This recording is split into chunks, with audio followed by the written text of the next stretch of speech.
Hello, this is McMulligan here, with continuing the Let's Play of Dark Souls, this lore series. And we're going to start this off before going further into the game with looking at some of the items that I picked up in those chests from the last video. Let us go ahead and dive right in. Now let us look at the Lord's Talismans. Talismans used by the Allfather Lord's Cleric Knights to hunt down the undead. Blocks Estus recovery. Very useful item. In the outside world, the undead are cursed creatures, and Lord Cleric Knights are widely praised for their undead hunts. This blessed talisman blocks undead recovery, allowing the knights to fight with impunity. Sorry. Now this item right here, well, as you can tell, these are essentially the knights that, from what I understand in the lore, a lot of the people that hunt down the undead and more or less throw them into places like the Asylum, Londo, and Orlando itself to get rid of the world, well, the undead from the living world. And this actually plays a point, especially with another item that we got from earlier. As our cleric friend over there, well, I say friend very loosely, he handed us this coin. Now, let's read this. Coin made of copper, its face shows Old Man Magloith. Another item somewhat related to it. God of medicine and drink. Even coins of great value in the world of men have little value in Lordran, where the accepted currency is souls. Those who dream of returning to the outside world are fond of carrying these around. This is another hint to what I talked about in the other video of basically there being living outside of this, well, this area. Meaning that there are many cities and probably nations still around outside of this old, forgotten, well, mostly forgotten place. This is where most of the undead end up, more or less, as far as we can understand. And the living are very keen on keeping that way, although I can't hardly blame them. Most of the undead go fairly insane very shortly after they become such. This leads to a divide, and it's led to basically all the undead more or less being punished by simply being undead and sent to this hellscape of an old land. All of them on a search to try to link the fire, to more or less try to find a way to escape from this and end it all for once. However, as anyone who's played these games know, that is never truly the case. Do I have any other items to look over here before we continue on? Ah, yes. Or less just the keys. So with that being said, that kind of just supports more of that theory. But let us move on to the next area. Just on a note, you can definitely see where the land itself is falling apart. Firelink used to be more immaculate, probably back when things first started. We'll be collecting some more of the items from that area a bit later, when on our turn. But for now, let us continue. Now, I will say that this is probably one of my favorite starting areas of any game. It's very well made when that... Wow, he just yeeted himself off that cliff. Good. This area is also kind of an asshole of an area if you don't know what you're doing. As you can see, that guy's just throwing fire bombs at us. Granted, I have enough armor and defense to where it doesn't hurt me too much. Part of what I'm doing, actually.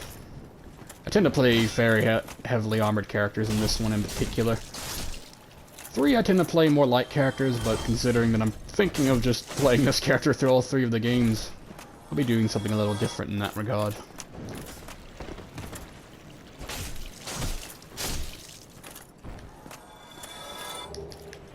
Nope, that's dead undead. See, we're approaching the walls of Orlando, or at least the outskirts. In time, we will find our way within, but that will be quite a while. Ow. Wow, I don't normally get poisoned by this guy, but there you go.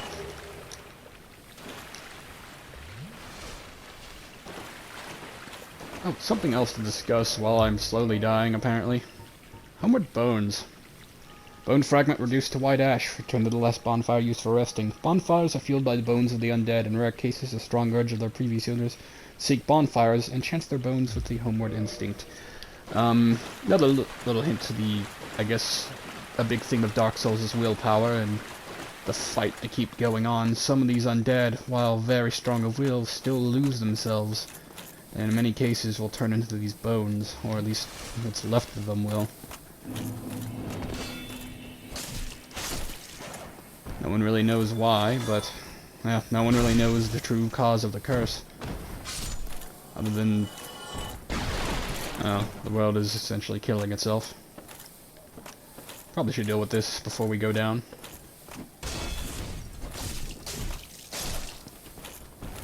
Hello!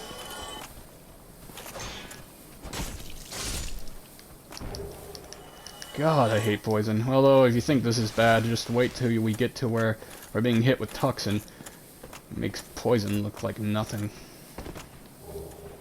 Although it shouldn't impede me too much, though. I have enough Estus to heal through it all.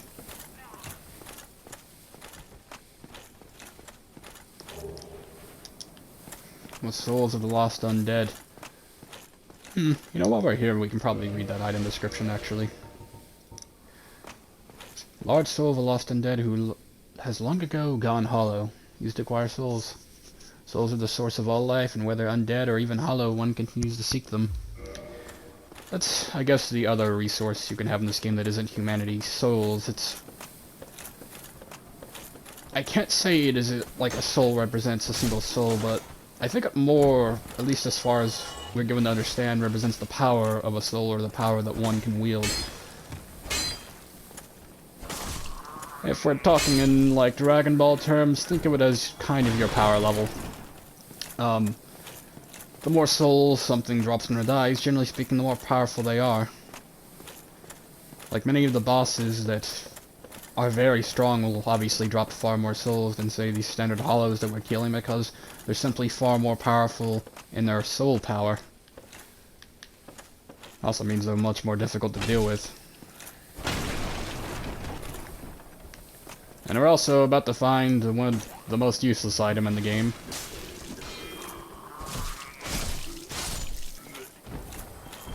Rubbish. Yes, we just picked up trash. Gotta love the little traps from Softflex to leave for you. Although, if you know about the trap, it's not that big of a deal, but I have seen too many people walk right into that spot and just get absolutely destroyed. More humanity. Probably gonna be stockpiling that for quite a while. Also, what just died? And also, where did you come from? That doesn't matter, now you're dead.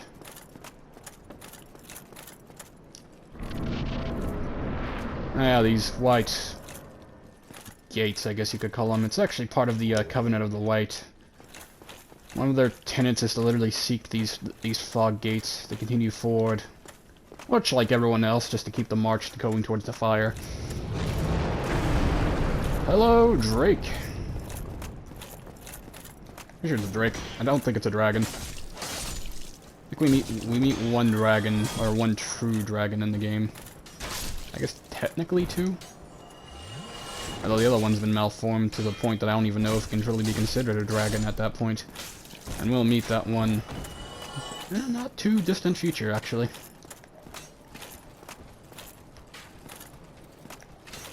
You know, I actually should probably deal with the crossbow before continuing on to those guys.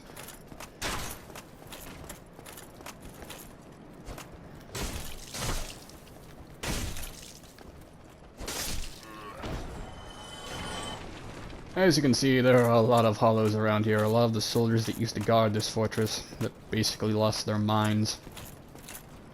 Much like everyone else around here.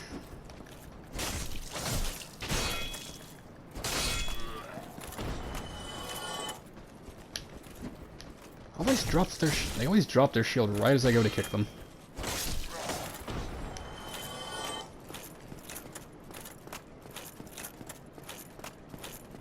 Oh yeah, more phantoms. That's another mechanic about this game if you're not familiar with. You can see other players, if you're online, sort of just meandering or doing whatever they're doing.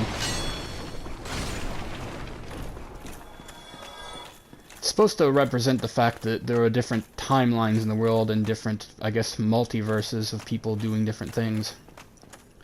Stating that your timeline is not the only one. Well, now, And this has a lot to do with the lore as well. About you, hmm? Then you are a welcome customer. I trade for souls. Everything's for sale.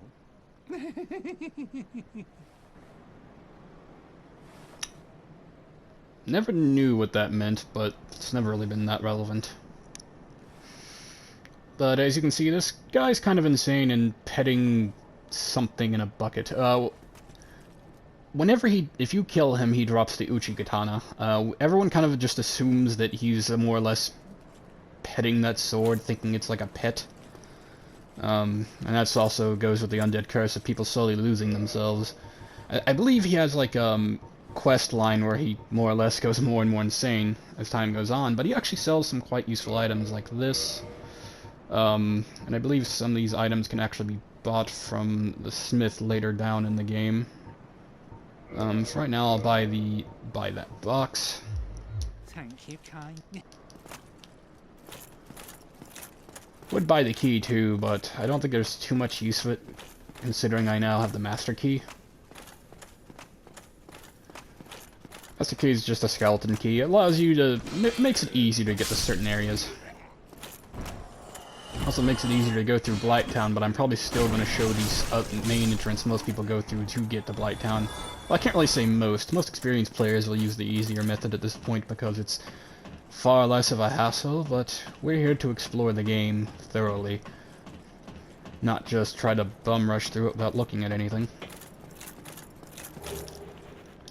More throwing knives, standard item. I've not really found too much of a use for them outside of PvP, which I don't particularly care for in this one. Mostly because it just comes down to two people more or less just trying to parry each other, or backstab each other. Or in the worst case, some people try to purposely cause lag so that they can get behind you to backstab you. And I've never been a fan of that. There's not really much to talk about, I think, in these items, but we'll go ahead and take a look at them anyway. Oh, we can actually talk about this talisman. Medium for casting miracles of the gods, standard talisman issued for common believers. Basically just a catalyst to more or less just cast miracles from. And actually on a further note of the miracles, there's something you'll notice throughout the games as time goes on, because the gods more or less keep dying as, well, the games keep going. You're definitely a contributor to that in each game. And it's very noticeable that miracles are getting weaker and weaker with each game. By the time we get to 3, they're very weak. Very weak. Whereas in this game, they're very powerful. Now, you could argue that this is a part of game balance, and it probably is to an extent, but it also feels like it has something to do with the lore as well. In that, since more of the gods are dying, there's less divine magic being thrown around, and because of the source of that divine magic is more or less diminishing, the magic itself gets weakened, and until eventually there will be none of it left, and prayers might even eventually stop working. This is just a working theory, but it's one that I actually subscribe to, and honestly think is the real case. I mean, it makes sense if you think about it.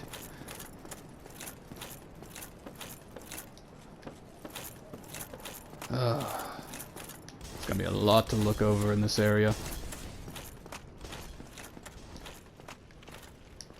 Luckily we got this bonfire here, and that should help us.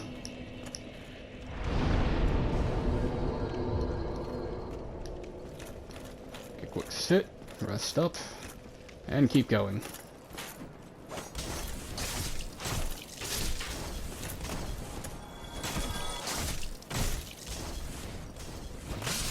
Oh, and as you can see there, yes, enemies can also use Estus. Most of the time you can just use it as an opportunity to stab them. So it doesn't tend to be that big of an issue. The only time I've ever found it to be an issue is when you have someone in PvP who is trying to use enemies to fight you with them. Which is kind of annoying, mostly because if I actually play PvP, I prefer to duel someone rather than just dance around enemies all day. In fact, most of the time, like, even if I have someone, say, summoned for cooperation, I'll try to more or less duel them or let the phantom duel them instead of just trying to gank them, because honestly, it's more fun, and it's just not really satisfying when it's just two people destroying one. That's a preference, though. I know a lot of people think of it as fair game to do it, and I can see the argument behind that. It's all the game mechanics, but it's just not my preference.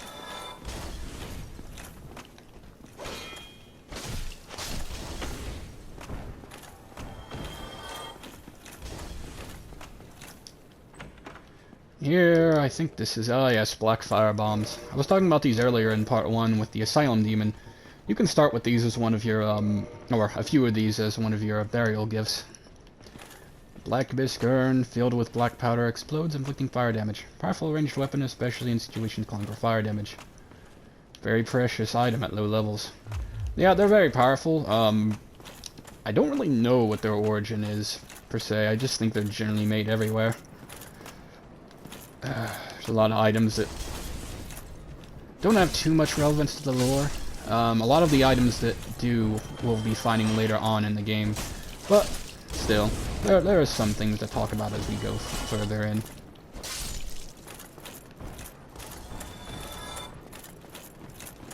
Right now, we just need to try to get to the good bits.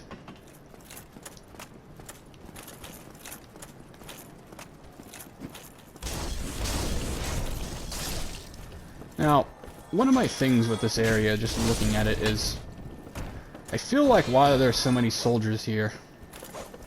I mean, obviously it's old fortifications, but honestly, I think back before everything became undead in Lordran, they probably posted all these soldiers to try to keep the tide of undead from coming in, because I guess people are more or less trying to dump them here. And with time, they eventually lost themselves even from the tide. Many of them probably died in the fighting and came back as hollows. Though, from what I understand, not everyone always comes back as a hollow, but the majority do. And what we're witnessing here is those that did come back. For better or worse, they are here now. Mostly for worse.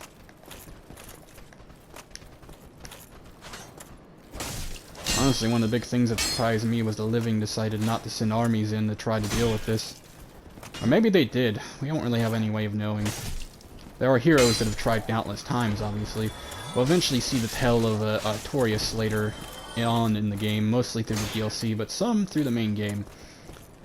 And yes, I will be covering the DLC as well. There is a lot of interesting things to talk about in regards to the DLC itself. And it would be amiss of me to not showcase that. Especially considering it's one of my favorite parts of the game.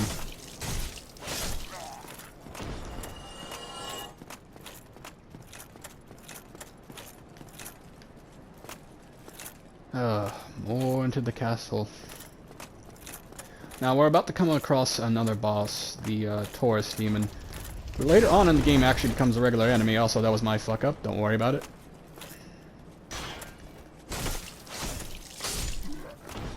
It's alright, I can just heal.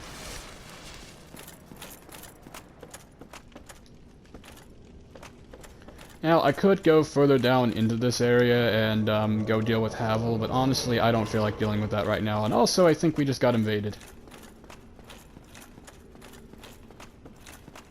Indeed, we did. Hello!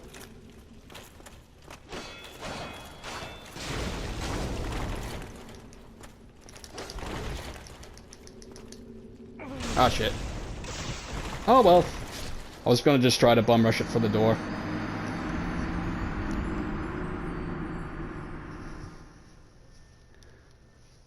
Honestly, I don't like dealing with invaders while recording. I probably should have turned off online mode, because I'm trying to get through this as quick as possible. I'll just leave myself out of humanoid mode for now. Though in all reality, I probably should actually do something with... Actually, I'll probably put a cut in here. Ah yes, as you can see, we're dealing with the Black Knight right now. There are some easier ways to deal with him outside of direct confrontation, but we're just gonna do what I normally do. Backstab him until he dies. Mostly because they are incredibly easy to backstab, or at least this version of them is. The ones I don't like to fight are the ones with the great swords, mostly because they can go through your shield blocks. Just completely ignored. I don't know if that's intentional or a glitch in the game. Honestly, given FromSoft, it could be intentional, but who knows. Not like they did anything to improve a lot of the gameplay mechanics when they created this remaster. More or less just giving HD textures and adding one bonfire. But I'm not going to start a rant on what I find wrong with the remaster. Mostly because we'd be here all day. Especially if you're on PC, it was kind of a dick move, if I'm being honest.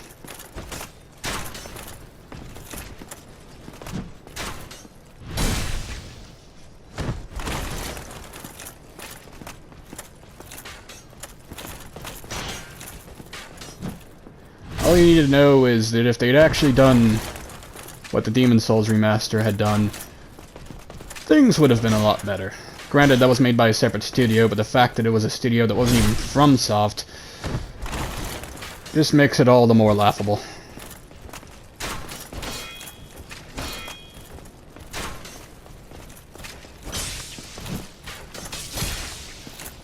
Yep, got a stab on me there.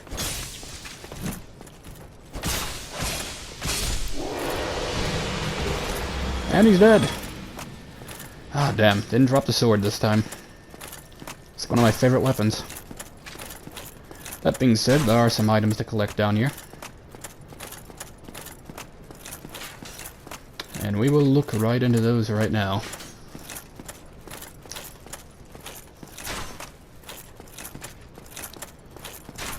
I believe down here we have the blue tearstone ring.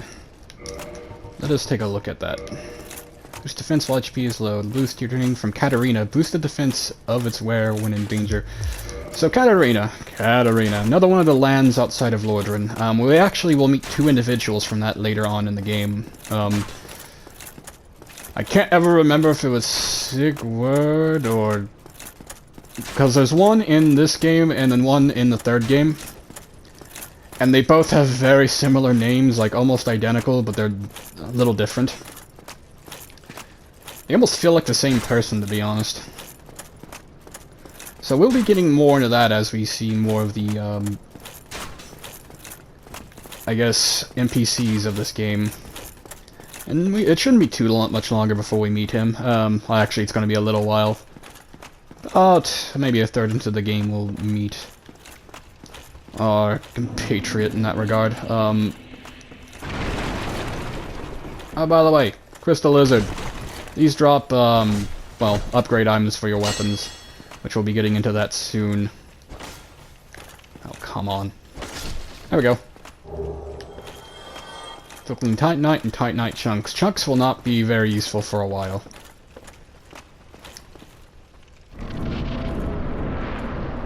And yes, I know I'm entering this with no healing items, but I should be fine. Helping another humanity. Just to basically heal myself. Now up here, tip for this fight, get rid of these archers. Or crossbowmen, I should say.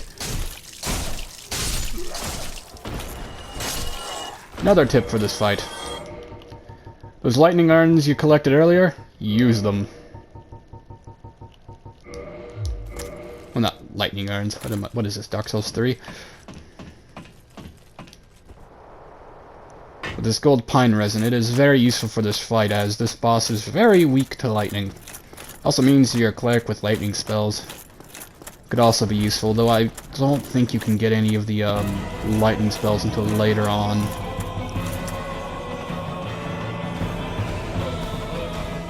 That being said, let us take care of this boss.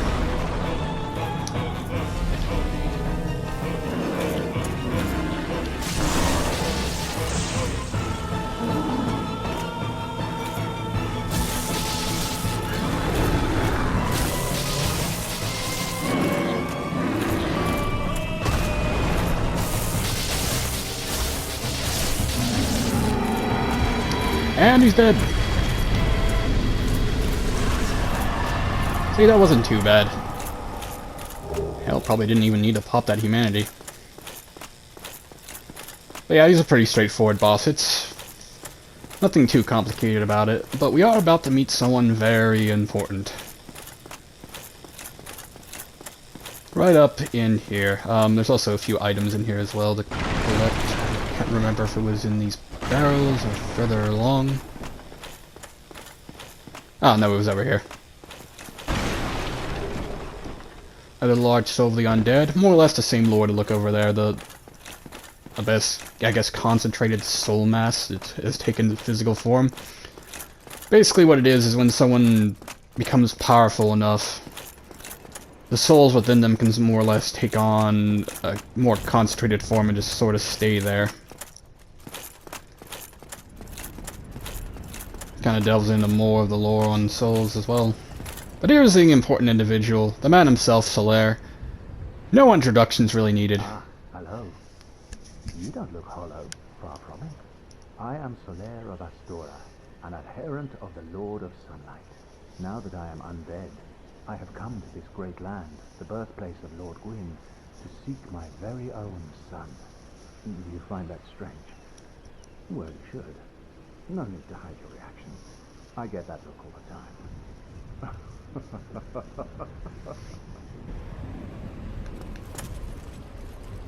Oh, aha. So I didn't scare you.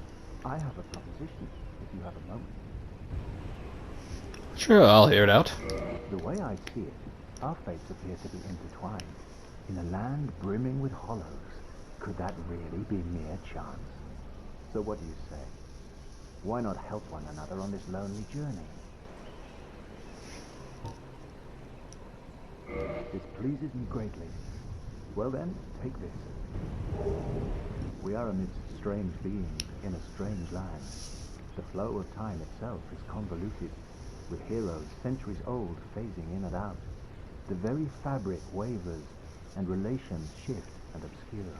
There's no telling how much longer your world and mine will remain in contact. But use this to summon one another as spirits, cross the gaps between the worlds, and engage in jolly cooperation. Of course, we are not the only ones engaged in this, but I am a warrior of the sun. Spot my summon signature easily by its brilliant aura. If you miss it, you must be blind. Ah yes, the most jovial man in all of Dark Souls. The source of literally all of the memes. Hello there. I will stay behind to gaze at the sun. The sun is a wondrous body, like a magnificent father. If only I could be so grossly incandescent. So yes, he's just staring at the sun, but this has been a lot of the lore drop, especially with the thing I was talking about with all the phantoms and the converging worlds.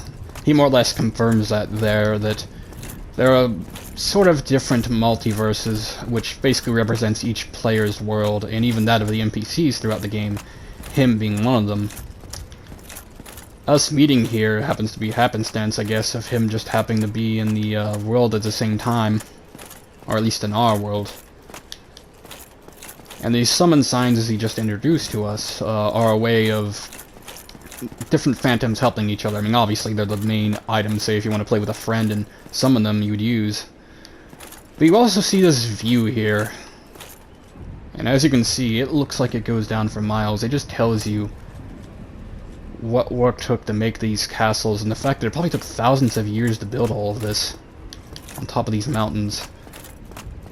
Hell, maybe even the land itself, for all we know, could have been much higher at a time and broken off. And I think we can actually see that a bit, where it looks like much of the land is broken off just due to time and thousands of years this place has remained here. And the fact that this is literally above the clouds. We are in the land of the gods. Or the old gods, anyway. That being said, we'll have more to do with Solaire later on, as time permits. I will go ahead and try to do as many of the NPC quests as I can, but I might miss a few, because I don't usually mess with them in my standard playthroughs, but I will make an exception for this run, because of all that I'm trying to showcase. Also, warning here, we're about to get hit by a lot of fire. Luckily my armor is sort of protecting me. Let's try to get down quickly before I actually die. Okay, I'm good.